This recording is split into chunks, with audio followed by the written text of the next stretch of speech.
Welcome to Loren Reads to You. Today I am reading The Bedtime Killer by Loren Malloy. That's me. We're about to read Chapter 7, so make sure you're subscribing and following wherever you're watching or seeing this.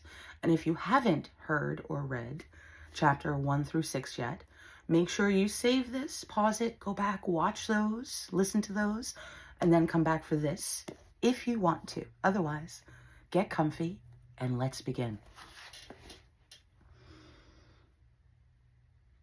Chapter 7. Savannah PD stood there listening to the drunken and slurring Miss Laverne McNeil. She kept saying, "I'm telling you, he was there. Just look." She was almost falling over. She still had the wine bottle holding in one hand, trying to prop herself up against gravity.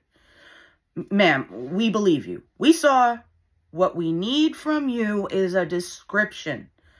Anything to help us find this guy," one of the officers said slowly to the very drunken Miss Barbie for the third time in a row. Just tiny little eyes floating in darkness.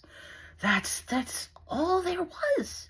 That and the vile sound of his moaning. Just those two tiny specks of evil looking at me. Ugh, and those groans. Those sick groans I can't get out of my mind. The woman shuddered at the thought, and then she threw up all over herself. Once back in the police cruiser, the officers just looked at each other.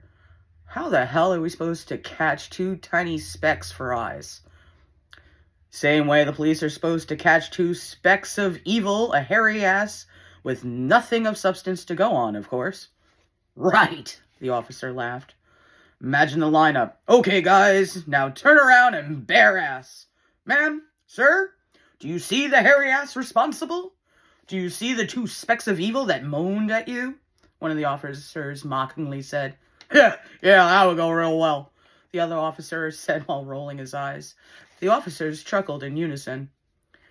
This heat really brings out the batshit crazies, though, huh? Yeah, seriously.